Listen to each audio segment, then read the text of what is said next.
Donc oui, donc comme disait Dominique, moi je suis en fin de première année de thèse. Donc initialement, c'était avec le groupe PSA qui est maintenant devenu Stellantis, sous la direction de Julien Garcia, et puis avec l'UTT, sous la direction de Tatiana Reyes. Et là, ce que je vais vous présenter aujourd'hui, c'est la première grosse partie de ma thèse, on va dire, qui consiste à construire la cartographie des enjeux de RSE pilotables en conception, avec une application donc dans le domaine automobile. Donc, je vais commencer par faire une introduction générale, présenter le contexte industriel et scientifique de la thèse au global. Et après, je ferai le zoom sur la première question de recherche et je vous présenterai l'hypothèse qu'on a faite et la méthodologie qu'on a développée pour répondre à cette première question, c'est-à-dire faire notre cartographie.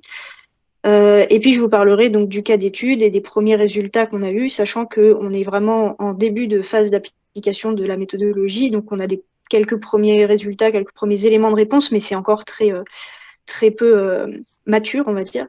Et donc, je présenterai à la fin les premières limites qu'on a pu identifier et puis les perspectives, donc la suite des étapes qui vont venir. Donc, pour présenter un petit peu le contexte global de la thèse, donc depuis les années 60, il y a une prise de conscience qui s'est vraiment généralisée au niveau des conséquences sur l'environnement et la société de nos modes de fonctionnement. Et cette prise de conscience s'est accompagnée aussi d'une prise de conscience de la nécessité de faire une transition vers un mode de fonctionnement plus durable.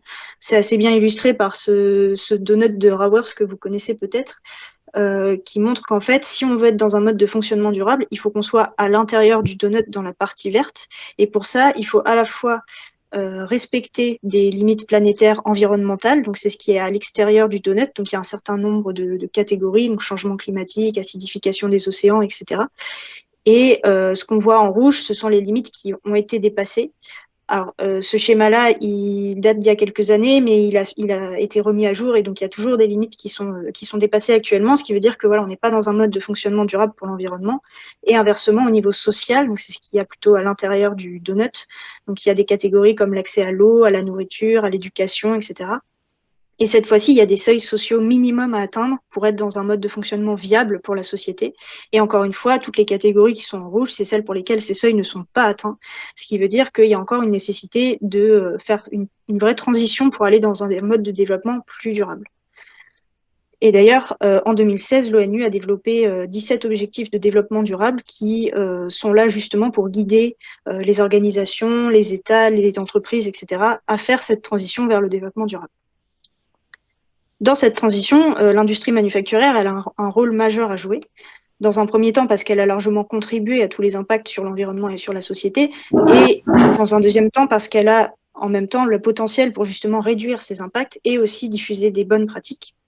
Et d'ailleurs, depuis 2014, il y a une directive européenne qui a posé les bases du reporting extra-financier des grandes entreprises, c'est-à-dire que les entreprises doivent communiquer justement sur leurs impacts environnementaux et sociaux et sur les plans d'action qu'elles mettent en place pour réduire ces impacts.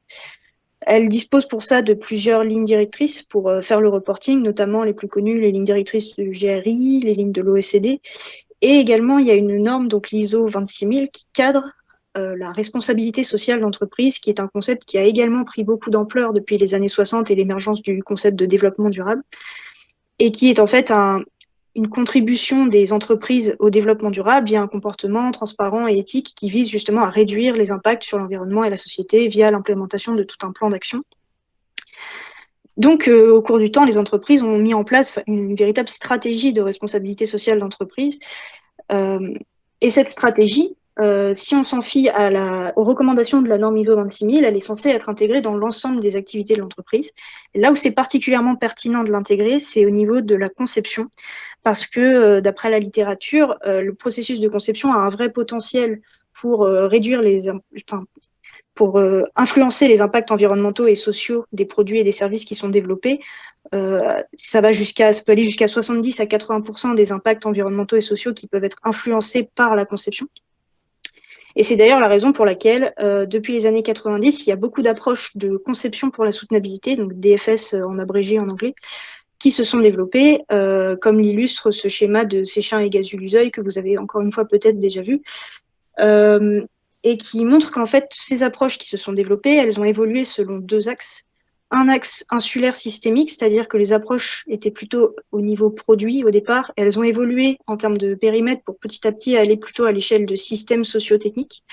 Et puis un axe technologie humain, c'est-à-dire que c'est plutôt les aspects qui sont pris en compte qui ont également évolué, d'aspects d'abord technologiques vers des prises en compte aussi d'aspects comme par exemple des aspects sociaux.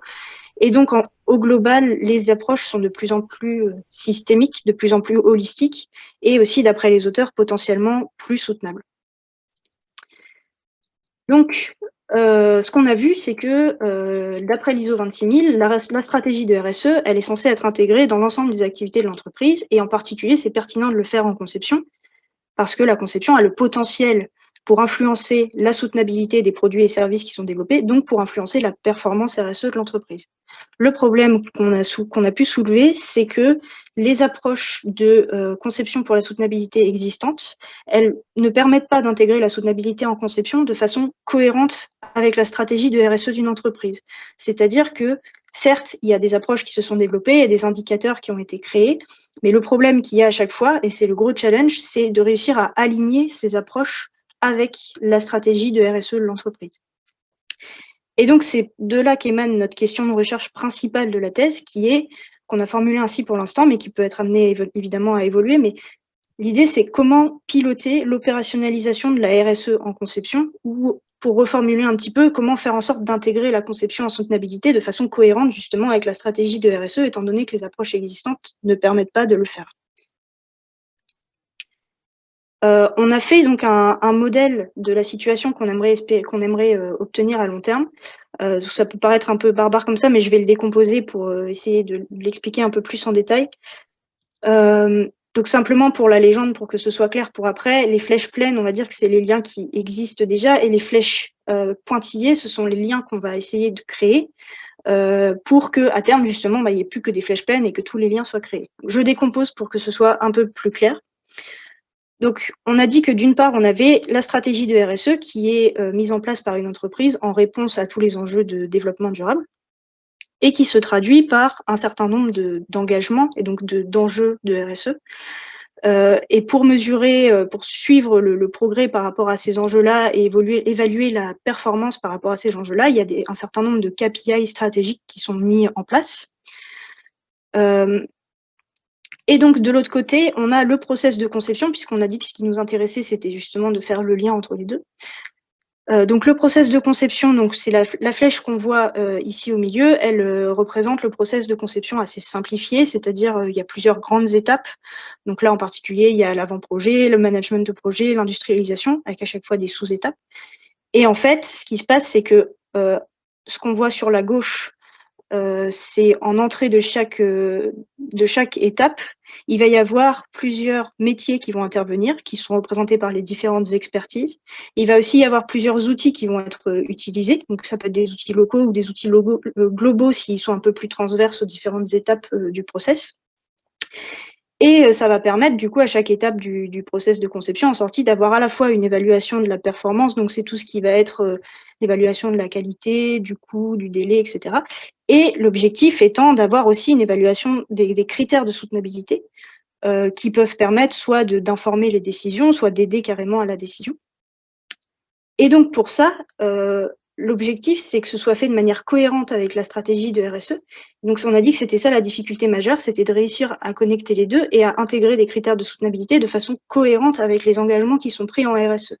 Donc, notre objectif, finalement, c'est de déterminer l'influence que va avoir la conception sur la performance des différents enjeux RSE pour, en conséquence, pouvoir déployer des KPI opérationnels. Pour l'instant, c'est sous cette forme-là qu'on envisage, pour piloter ces enjeux en conception. Et donc, la raison pour laquelle il y a à la fois des flèches pleines qui font le lien entre les deux et des flèches pointillées, c'est que actuellement, il y a déjà des liens qui peuvent exister entre les deux. Notamment, j'ai pris un exemple pour illustrer, pour que ce soit plus concret. Dans le cadre de mon cas d'étude, justement, l'un des enjeux RSE, c'est l'usage raisonné de matière dans le cycle de vie véhicule. Et donc, un KPI associé, c'est le pourcentage de matériaux verts dans un véhicule. Et donc, cet enjeu-là, il est déjà on va dire, piloté en conception, dans le sens où le pourcentage de matériaux verts, c'est déjà un critère qui est pris en compte tout au long du process de conception, ce qui fait que, voilà, on a déjà un lien qui est fait, et ensuite, on a la flèche qui revient de l'autre côté au moment où, voilà, il va falloir faire le reporting RSE, donc l'information va remonter. En revanche, si on prend un autre enjeu, comme par exemple la gestion durable de l'eau, là, il y a un des KPI qui concerne la consommation d'eau par véhicule produit, donc c'est quelque chose qui est mesuré au niveau de la production du véhicule. Et cette fois-ci, il n'y a pas vraiment d'indicateur ou de KPI au niveau conception qui permettent de savoir comment est-ce que ça va influencer la performance par rapport à cet enjeu-là. Et donc, c'est là que nous, on va intervenir. Donc, le but, c'est déjà d'identifier quels sont les enjeux qui vont être pertinents à piloter en conception, parce qu'évidemment, ils ne le seront pas tous. Et ensuite, en fonction de ça, d'évaluer l'influence que va avoir la conception sur la performance de ces enjeux-là et de déterminer quels vont être les bons KPI à mettre en place, les bons indicateurs à mettre en place pour piloter tout ça. Sachant que ces KPI pourront être intégrés aux outils qui sont déjà existants, qui sont déjà utilisés dans le process de conception. Ça pourra également être de nouveaux outils. Et sachant aussi que le but, c'est pas forcément simplement de traduire les KPI stratégiques en KPI opérationnels, parce que voilà, ça peut être d'autres types de KPI qu'on va mettre en place et qui permettent au final d'avoir une vision de l'influence que ça peut avoir sur le KPI stratégique. Donc tout ça pour dire que un KPI stratégique peut être associé à plusieurs KPI opérationnels et aussi qu'un même KPI opérationnel peut être relié à plusieurs KPI stratégiques. Voilà, j'espère que c'était à peu près clair, mais évidemment, on pourra y revenir à la fin dans les questions. Et donc, là où j'arrive à ma première question de recherche, c'est que dans un premier temps, pour pouvoir obtenir ça à long terme, il faut déjà pouvoir avoir un modèle de la situation actuelle, c'est-à-dire être en mesure de faire cette cartographie, de savoir quels sont les enjeux qui vont être pertinents à piloter en conception, d'essayer d'envisager comment les piloter. Et donc, c'est le problème actuel, c'est qu'on n'arrive pas forcément à bien identifier le lien qu'il peut y avoir entre les deux, pour plusieurs raisons. Donc, c'est là que je vais faire un zoom un peu plus précis sur cette première question de recherche. La première chose qu'il faut avoir en tête et qui fait que justement ça peut être compliqué de faire cette cartographie et d'identifier le lien qu'il y a entre les deux, c'est que la RSE qu'on modélise ici en haut, elle est spécifique à chaque entreprise. Elle va dépendre de tout un tas de paramètres. Donc, par exemple, ça va dépendre des impacts environnementaux et sociaux de l'entreprise, de la façon dont elle les a identifiés et dont elle les traite. Ça va dépendre du secteur de l'entreprise et des enjeux qui sont spécifiques à chaque secteur d'entreprise. Ça va dépendre des attentes des parties prenantes et de la façon dont elles sont prises en compte. Donc, ça va dépendre aussi de la façon dont le dialogue est établi avec les parties prenantes. Ça peut dépendre du niveau d'engagement du top management également, de la maturité de l'entreprise, c'est-à-dire à quel degré est-ce qu'elle a questionné ses pratiques et comment est-ce qu'elle a opérationnalisé aussi sa stratégie finalement. Donc le fait que ce soit très spécifique, c'est aussi ça qui explique qu'il y a actuellement un manque d'alignement entre la RSE et la conception, c'est que la RSE elle est tellement spécifique à chaque entreprise qu'il faut vraiment quelque chose qui soit flexible et qui soit adaptable à chaque entreprise. Alors évidemment, il faut aussi représenter le processus de conception de façon plus détaillée, puisque là, on a quelque chose qui est volontairement générique, mais le process de conception, il est très spécifique à chaque entreprise, et donc il faut aussi pouvoir bien le représenter pour avoir toutes les étapes détaillées, les métiers qui interviennent, les outils qui sont mobilisés, etc., pour qu'après, quand nous, on voudra créer les liens qui manquent, on sache à quelles étapes c'est pertinent d'intervenir, qui va manipuler les données, est-ce qu'il y a déjà des choses qui sont en place pour collecter les données, etc. Toutes ces questions-là, donc ce sera très important. Et puis le dernier aspect, évidemment, c'est ce fameux lien qu'il y a entre la RSE et la conception et qu'on a du mal à identifier pour l'instant. Pour ça, il y a déjà plusieurs modèles qui ont été créés. Je cite par exemple un modèle de Zhang et al. Qui a été créé, qui reposait sur l'hypothèse que l'intégration de la soutenabilité dans une entreprise serait facilitée par une meilleure circulation des informations entre les différents niveaux hiérarchiques. Et donc, pour ça, ils ont fait un modèle qui est décomposé en 3 modules, un module stratégique, un module tactique, un module opérationnel. Et le but étant d'avoir une meilleure circulation des infos entre à chaque fois ces différents niveaux. Ce type de modèle, il lui manque plusieurs briques pour qu'on puisse, nous, réussir à intégrer la soutenabilité en conception de façon cohérente avec la RSE. Notamment, ce modèle-là s'intéressait à des aspects environnementaux. Il faudra aussi intégrer évidemment des aspects sociaux, puisqu'il y en a énormément dans la RSE, et toutes les approches actuelles de conception pour la soutenabilité qui intègrent des aspects sociaux, elles sont encore assez jeunes, pas forcément très opérationnels, et donc voilà, donc c'est aussi important, et c'est pour ça aussi que ça manque d'alignement encore, parce que c'est encore des questionnements assez jeunes. Et puis voilà, il manque aussi des briques pour identifier justement précisément quelle va être l'influence de la conception sur la performance des enjeux RSE avant de faire circuler les infos entre les deux. Donc finalement, c'est pour toutes ces raisons qu'on a besoin, dans un premier temps, de faire cette cartographie, pour comprendre vraiment le lien qu'il y a entre les deux, comprendre l'influence de la conception sur les enjeux RSE, et savoir donc quels sont les enjeux qui sont pertinents à piloter et comment est-ce qu'on peut envisager ce pilotage. Donc ce qu'on a fait comme hypothèse par rapport à cette question de recherche, c'est que pour construire notre cartographie, on s'est dit qu'on allait se baser sur deux approches. Une approche lecture du rapport de RSE, qui donne en fait déjà énormément d'informations, puisque toutes les entreprises publient donc un rapport de RSE, et donc voilà, il y a déjà beaucoup d'informations dedans. Évidemment, c'est complété d'une étude aussi du contexte de l'entreprise. Et puis une approche enquête interne, où cette fois-ci, toutes les infos qu'on cherche, on va essayer de les récupérer via notamment des entretiens semi-directifs qui sont réalisés auprès de référents RSE ou d'autres interlocuteurs pertinents non étiquetés RSE, si jamais on en identifie d'autres qui peuvent nous apporter des compléments d'information. Et donc finalement, on a une méthodologie qui est en deux parties. La première partie, elle consiste à sélectionner les enjeux qu'on va essayer de piloter en conception. Et la deuxième partie, elle consiste à identifier les interlocuteurs pertinents et mener les entretiens avec eux, avec plusieurs objectifs que je vais détailler juste après. Donc pour sélectionner les enjeux, d'abord, il peut y avoir, donc on fait une étude du rapport de RSE qui nous permet d'avoir une liste des engagements que l'entreprise a pris, donc la liste d'objectifs RSE. Et ensuite, le premier critère de sélection qu'on a formulé, donc qui est un postulat qu'on a fait, c'est qu'on est parti du principe que les objectifs RSE qui étaient potentiellement le plus influençables par la conception seraient ceux qui se rapporteraient à une ou plusieurs étapes du cycle de vie du produit. Donc c'est un choix qu'on a fait, c'est un postulat.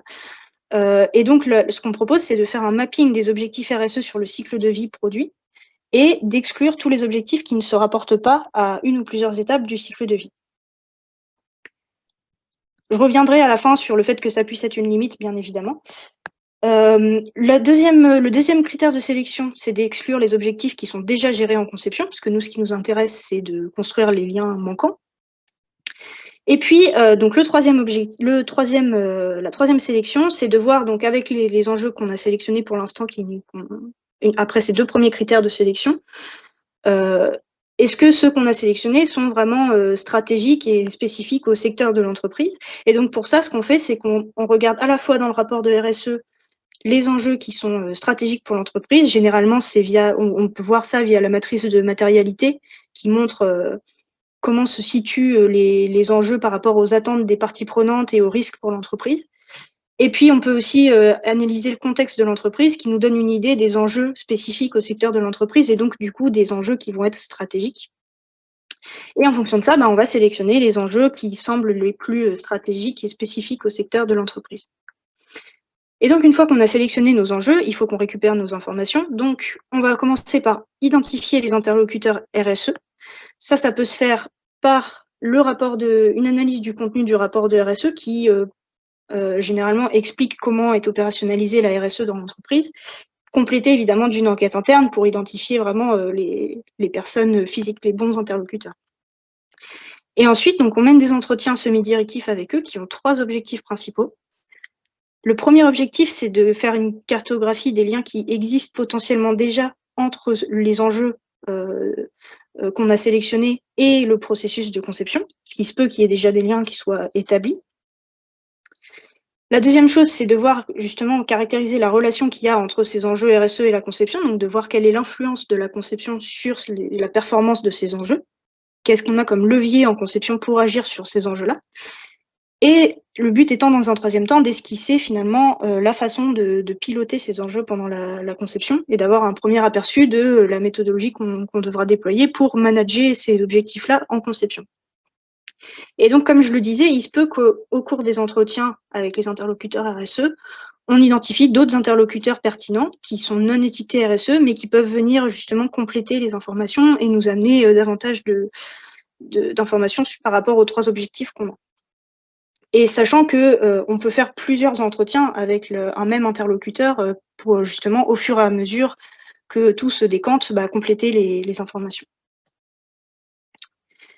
Donc dans le cadre de notre cas d'étude, donc initialement quand j'ai commencé ma thèse, c'était encore le groupe PSA. Maintenant, c'est devenu Stellantis depuis la fusion avec le groupe FCA.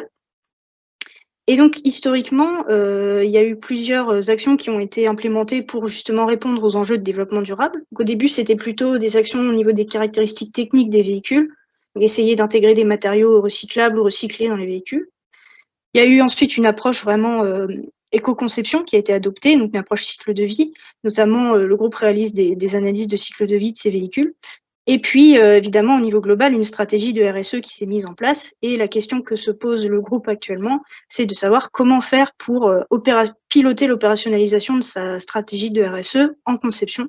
Et donc, finalement, comment faire pour intégrer la soutenabilité en conception de façon cohérente avec la vision qui est établie au niveau RSE. Pour l'instant, ce qu'on a fait, c'est qu'on a sélectionné les enjeux, donc c'est la première partie de la méthodologie. Et dans la deuxième partie, pour l'instant, on a mené à ce jour 5 entretiens qu'on est en train d'interpréter en vue de construire notre cartographie. Et donc, évidemment, il y aura d'autres entretiens complémentaires à venir pour petit à petit construire notre cartographie et ensuite pouvoir se concentrer sur la construction vraiment en elle-même des liens manquants. Donc, j'y reviendrai dans les perspectives, évidemment. Donc, au niveau de la première partie, donc les deux premiers critères de sélection qui concernaient d'abord voir les critères qui se rapportaient pas à les objectifs RSE qui ne se rapportaient pas à une ou plusieurs étapes du cycle de vie et puis exclure aussi ceux qui étaient déjà gérés en conception. Pour ça, on a fait donc un mapping des enjeux RSE de PSA sur le cycle de vie véhicule. Donc les enjeux RSE, ils sont issus du rapport de RSE de PSA. Donc là, on a le cycle de vie simplifié du véhicule. Donc on a des matières premières ou des pièces qui viennent des fournisseurs, des pièces qui viennent des usines PSA. Tout ça est acheminé via la logistique amont vers les usines d'assemblage. D'ailleurs, j'ai laissé PSA, mais donc il faudra que je change par Stellantis. Je me fais la remarque en même temps que je le dis. Et donc, une fois que les véhicules sont assemblés, c'est amené vers les réseaux de distribution par la logistique aval pour ensuite être vendu aux utilisateurs. Donc, il y a la phase d'usage et puis la phase de fin de vie, et potentiellement un bouclage si jamais il y a du recyclage ou autre. Donc, le premier critère de sélection, c'est qu'en fait, tous les enjeux qui sont dans l'encadré à droite, c'est ceux qu'on n'a pas réussi à rapporter vraiment à une ou plusieurs étapes du cycle de vie du véhicule. Et donc, on a décidé de les exclure.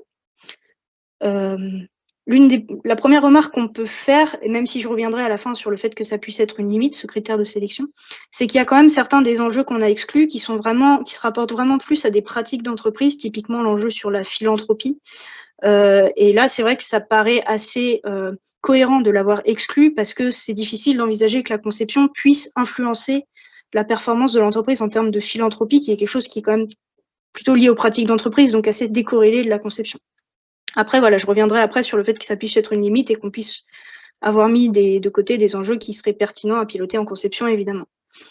Et donc, le deuxième critère de sélection, c'était d'exclure les enjeux qui étaient déjà pilotés en conception, déjà gérés en conception. Il se trouve que c'est tous les enjeux qui se rapportent à la phase d'usage, donc qui sont dans les encadrés gris clair, en fait, au niveau de la phase d'usage ici. Et donc, on a décidé également de les exclure et de ne garder que les autres donc, qui se rapportent aux étapes du cycle de vie. Et ensuite, pour voir donc, si c'était bien des enjeux stratégiques pour l'entreprise, on a regardé à la fois donc, les grandes tendances dans l'automobile, donc le secteur de l'entreprise, et puis la matrice de matérialité avec pour référence la matrice de 2019. Donc je reviens juste sur les grandes tendances. Il y en a 3. D'ailleurs, Olivier en a parlé tout à l'heure. La première, c'est l'électrification massive des véhicules. Qui fait qu'il va y avoir à la fois des problèmes qui vont émaner, enfin des enjeux qui vont émaner de la logistique parce que ça dépend de l'endroit où vont être sourcées les batteries. Il va y avoir aussi des enjeux évidemment par rapport aux matériaux qui sont utilisés, etc.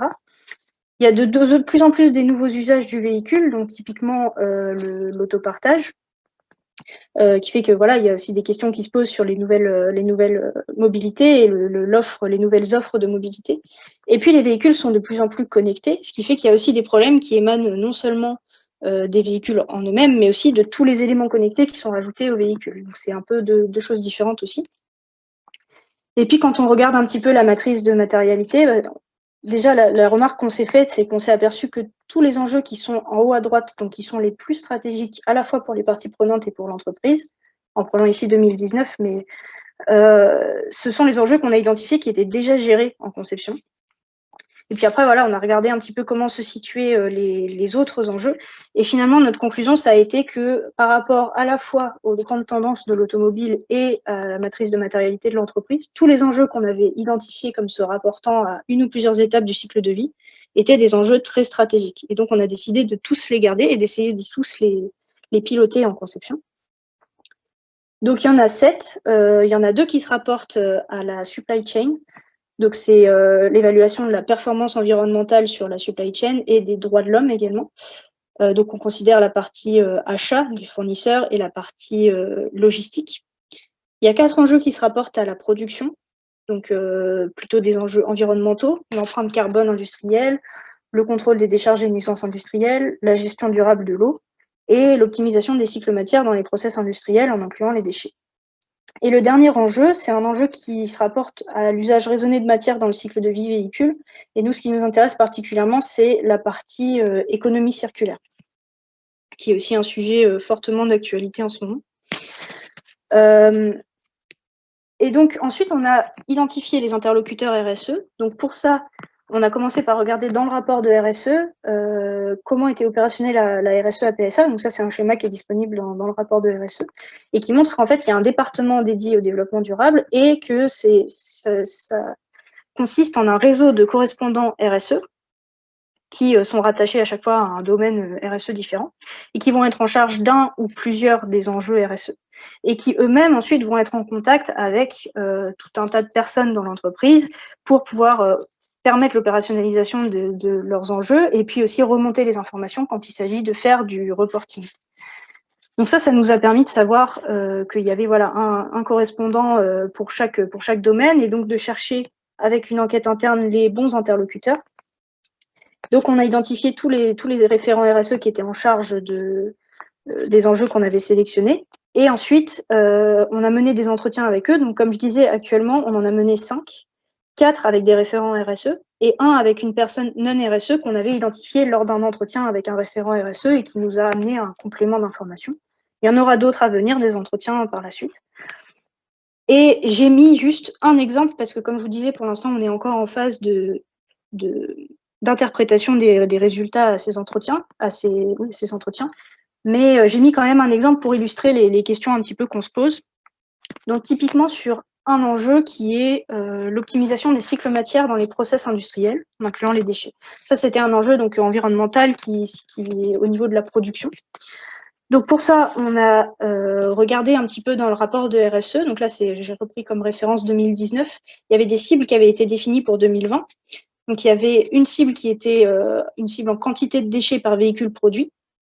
Donc, il y avait une quantité maximale à respecter de déchets par véhicule produit, une cible en termes de taux de récupération des déchets, et puis une cible en termes de nombre d'usines d'assemblage sans décharge. Et donc, ce qu'on a fait, c'est qu'on a identifié le référent RSE de cet enjeu-là. On a mené l'entretien avec lui, et donc, on s'est posé 3 questions qui correspondaient aux 3 objectifs de notre entretien. La première, c'était de savoir est-ce qu'il y avait déjà un lien entre la conception et cet enjeu-là. La réponse, globalement, a été non, c'est-à-dire que il n'y a pas vraiment de prise en compte dès la conception d'indicateurs ou autres qui nous permettraient de savoir justement l'influence que ça va avoir sur cet enjeu-là. Pourtant, la deuxième question qui est de savoir justement quelle est l'influence de la conception sur la performance de cet enjeu, là on voit qu'on a identifié qu'il y avait bien un lien. Donc c'est juste qu'en fait il n'a pas du tout été formalisé pour l'instant, pas du tout pris en compte, donc ça veut dire aussi que ça justifie aussi notre travail. Et par exemple, on a identifié que la définition des pièces allait avoir une forte influence sur la performance de cet enjeu-là. Je donne 2 exemples assez concrets pour illustrer. Le premier, c'est au niveau des process d'emboutissage, par exemple. Comme les pièces vont être légèrement surdimensionnées pour le process, il va y avoir des déchets. Donc, en fonction de la façon dont les pièces sont définies, il ne va pas y avoir la même quantité de déchets. Un autre exemple, c'est aussi au niveau des process d'usinage. Il y a des liquides de coupe qui sont utilisés pour refroidir à la fois les outils et les pièces au moment de l'usinage. Et donc, dans ces liquides de coupe, il y a des déchets, en fait. Il y a aussi des déchets qui sont générés au niveau vraiment du process d'usinage avec les copeaux, etc. Et donc, en fonction de la façon dont les pièces sont définies, les process vont pas être les mêmes, c'est-à-dire ça va pas être la même durée, par exemple, de process, selon que la pièce est plus ou moins complexe, par exemple, ou quoi. Ce qui fait qu'il ne va pas non plus y avoir la même quantité de déchets. Donc, il y a bien une influence de la façon dont la pièce est conçue sur la performance de cet enjeu-là. Mais la question, ça va être d'aller plus loin et de voir comment est-ce qu'on peut piloter cet enjeu en conception, donc quel type d'indicateurs on peut mettre en place, etc. Donc là, pour l'instant, voilà, c'est des questions qu'on se pose et donc auxquelles on va essayer de répondre par la suite. Donc c'est de savoir voilà, quels paramètres précisément de la définition des pièces vont agir sur ces différents KPI et sur la performance de cet enjeu-là. Donc c'est là qu'on voit aussi ce que je disais tout à l'heure, c'est que le but, c'est pas simplement de traduire les KPI stratégiques vers l'opérationnel, c'est d'identifier quels paramètres de conception vont influencer ces KPI et quelle est l'influence quel levier on a en conception pour agir sur ces KPI. Et voilà, on pourra après potentiellement comparer plusieurs alternatives en conception et voir lesquelles permettent de mieux répondre aux différents enjeux de RSE. Et après, il y a plein de questions qui se posent, savoir à quel périmètre on réfléchit, de savoir voilà, à quelle échelle on réfléchit. Donc tout ça, c'est des questions qu'on est en train de se poser. Mais j'ai mis cet exemple-là pour que vous compreniez un petit peu la réflexion qu'on mène, on va dire. Et donc, pour conclure, juste une première limite qu'on a pu identifier et puis après les perspectives pour la suite. Donc, la première limite, j'en ai parlé tout à l'heure, c'est au niveau des critères de sélection qu'on a mis en place. Comme je disais, c'est pas des hypothèses. Les hypothèses qu'on teste, c'est de savoir est-ce que l'approche combinée de lecture du rapport RSE et d'entretien permet de construire notre cartographie. Là, les critères de sélection des enjeux, c'est des postulats qu'on a fait. Ce qui fait que ça peut amener des limites.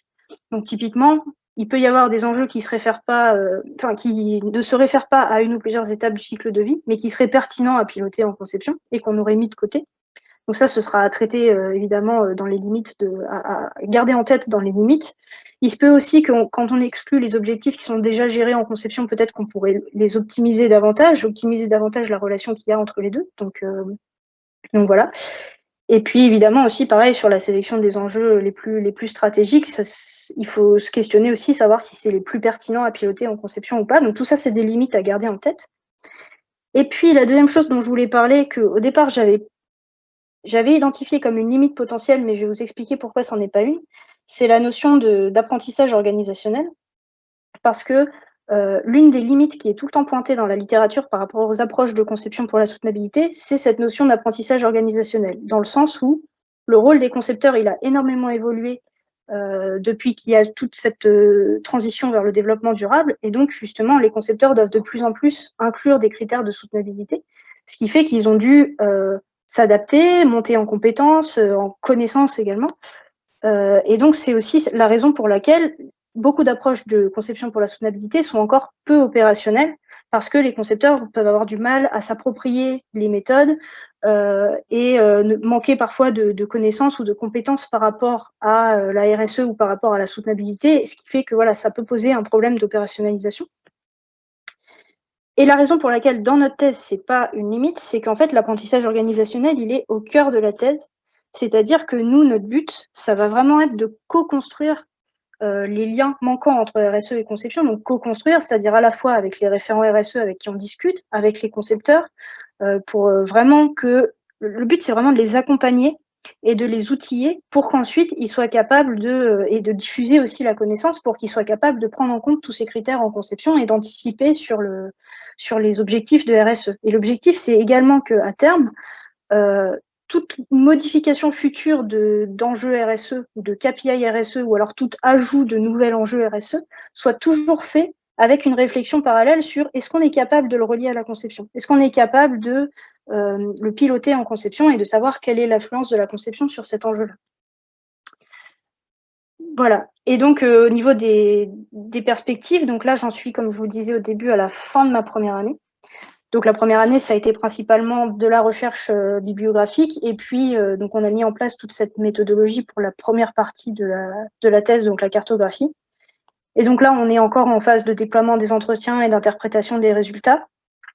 Donc à court terme, l'objectif, ça va être, donc pendant cette début de deuxième année, ça va être d'exploiter les entretiens, continuer de les exploiter, construire la cartographie, identifier les liens manquants et se consacrer vraiment toute la deuxième année à construire, à proprement dit, les liens. Donc co-construire, comme je le disais tout à l'heure, parce que encore une fois, le but, c'est vraiment d'accompagner et d'outiller les concepteurs.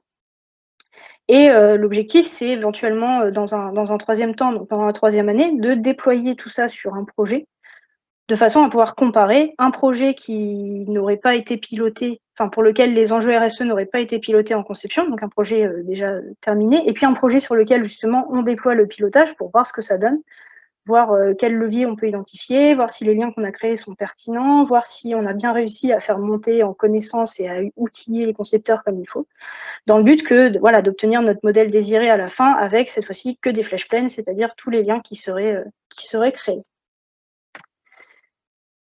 Donc c'est la fin. Je vous remercie pour votre attention et si vous avez des questions, surtout, n'hésitez pas. Ok, merci alors. Presque aussi bavarde qu'un troisième année de thèse, hein. Non, mais c'est bon signe, bravo. Des questions sur le chat? Qui veut prendre la parole sur ce mapping?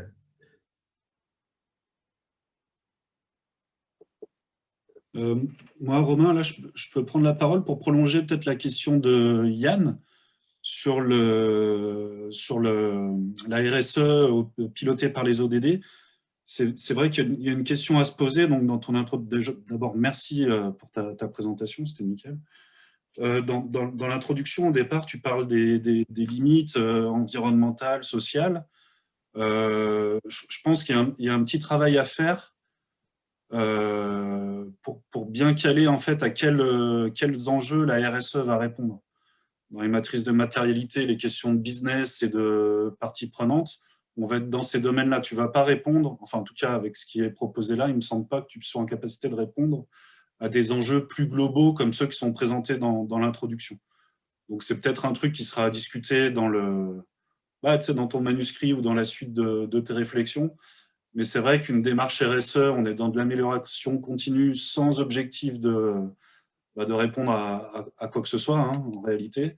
Là où les ODD, on est déjà dans des trucs un petit peu plus définis. Et puis quand on parle des enjeux, des limites planétaires, des choses comme ça, là, on est dans des limites physico-chimiques du système. Choses qui ne sont pas du tout considérées en RSE en réalité, en tout cas dans les démarches qui sont faites aujourd'hui. Voilà. Ce n'est pas vraiment une question, plus une remarque. Oui, merci beaucoup pour la remarque et je vais rebondir dessus parce que c'est vrai que c'est une réflexion qu'on s'est faite. La raison pour laquelle j'en ai pas parlé, c'est qu'en fait, quand on regarde de manière pratique actuellement, justement, il y a déjà le lien entre la RSE et la conception, il n'existe pas. Et donc, pour l'instant, on s'est concentré là-dessus parce qu'on s'est dit que c'était ça qui était important avant tout.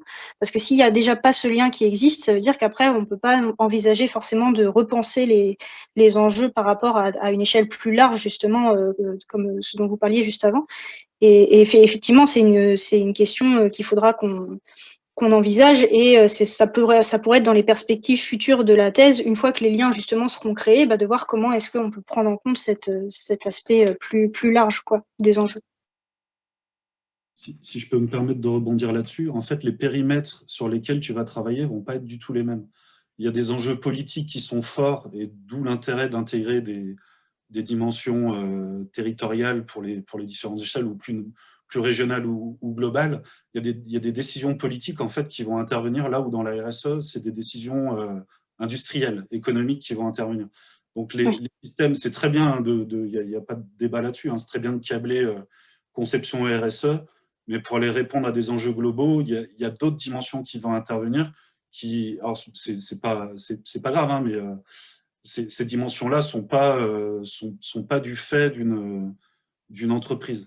Les limites planétaires sur les consommations de CO2, les clés de répartition doivent être des clés décidées par de la politique.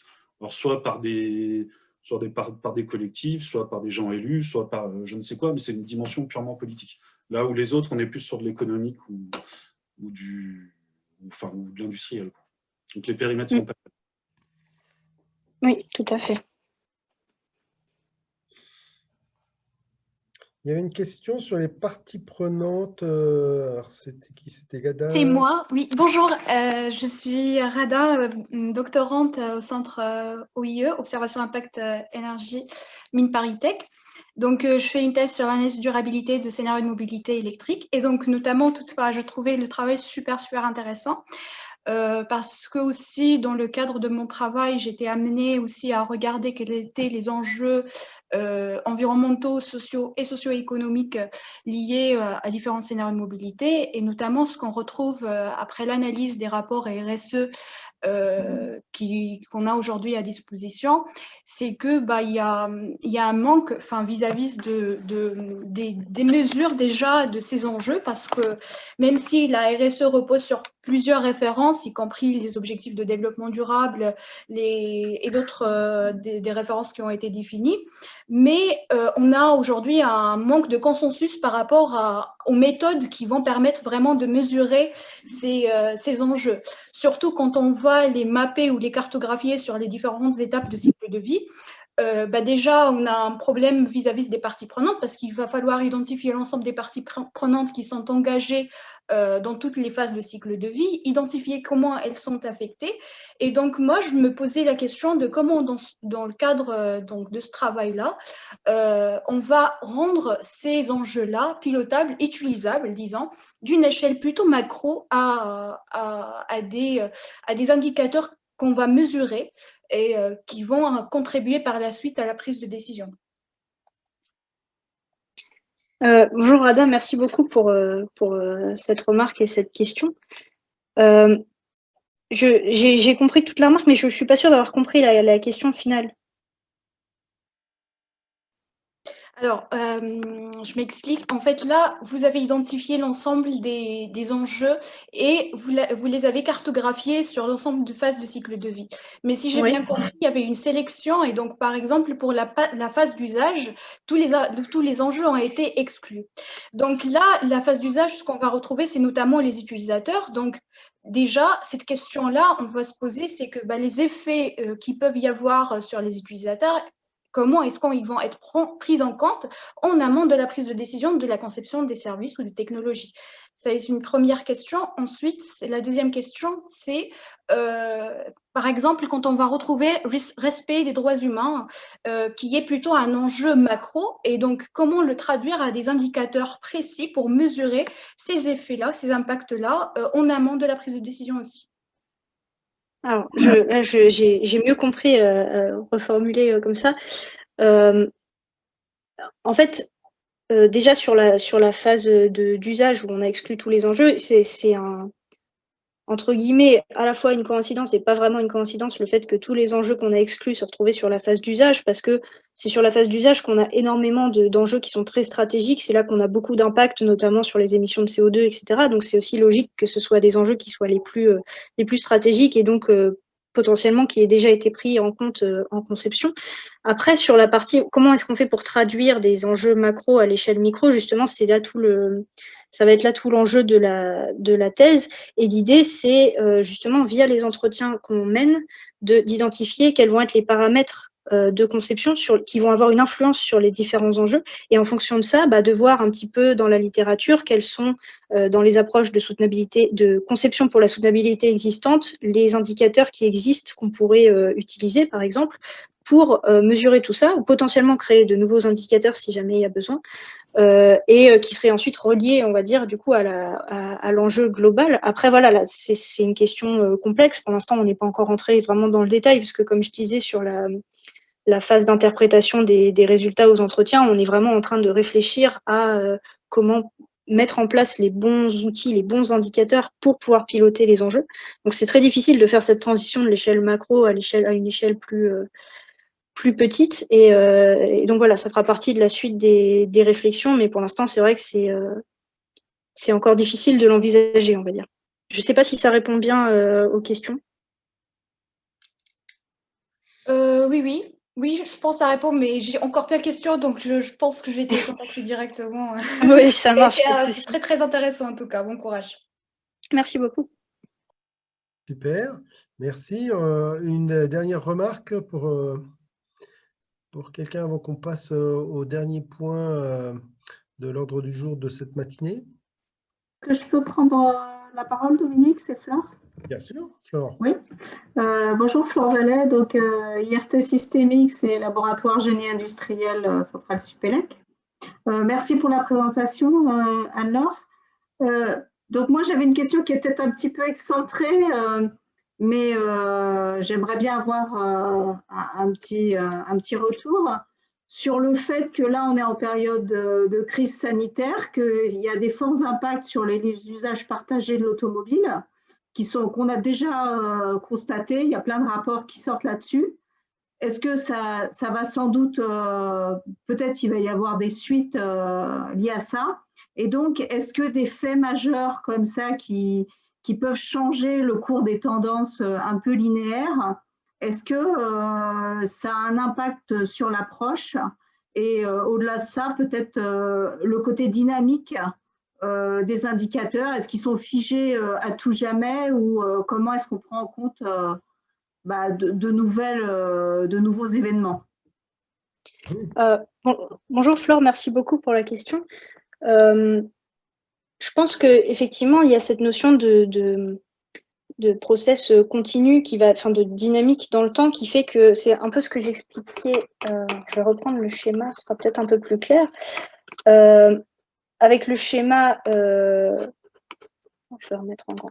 Avec le schéma qu'on envisage à long terme, ce que je disais, c'est que ce qui sera important, c'est qu'à l'avenir, dès qu'il y aura des modifications des enjeux RSE, et donc ça peut justement venir d'événements majeurs comme la crise qu'on connaît aujourd'hui, qui fait que justement, comme vous disiez, il va y avoir une modification des usages et donc les enjeux vont évoluer. C'est ce qui se traduit aussi dans la matrice de matérialité. Elle évolue chaque année et les enjeux sont repriorisés en fonction des attentes des parties prenantes qui évoluent et aussi des risques pour l'entreprise. Et donc ça va aussi évidemment être influencé par des événements majeurs comme la crise sanitaire d'aujourd'hui. Et donc l'objectif, ce serait que dès qu'il y aura une modification des enjeux de RSE ou l'ajout de nouveaux KPI stratégiques ou autres, il faudra toujours que ce soit fait de manière alignée avec la conception et qu'il y ait cette réflexion qui soit menée pour voir est-ce qu'on est capable de piloter ça en conception. Et donc l'objectif, c'est que cette méthode qu'on va développer, ce modèle qu'on développe, et toute la méthodologie qui permet de faire le lien entre RSE et conception, permettent ça en fait. C'est-à-dire que non seulement s'il y a des ajouts de nouveaux enjeux ou des modifications des enjeux, on puisse mener cette réflexion pour pouvoir piloter en conception, mais aussi que si jamais il y a des il y a des enjeux existants qui sont amenés à être modifiés, que ça puisse aussi être pris en compte en conception et que les indicateurs concrets ne soient pas forcément figés, qu'il puisse y en avoir de nouveaux qui apparaissent ou qui puissent évoluer en fonction de l'évolution aussi des approches, des indicateurs qui se développent, etc. Comme il y a dans toutes les approches de conception pour la soutenabilité, des fois elles sont amenées à évoluer en fonction de la compréhension qu'on en a et des futurs indicateurs qui sont créés, etc. Donc je pense que oui, effectivement, il faut que ce soit un process dynamique et que ça puisse se mettre à jour au fur et à mesure et prendre en compte tous les changements qu'il peut y avoir en termes d'enjeux. Okay. J'espère que ça répond à la question. Ouais. Merci, ça répond à ma question. Donc, bon courage pour la suite et au plaisir d'en discuter. Merci. Merci beaucoup. Ok, super.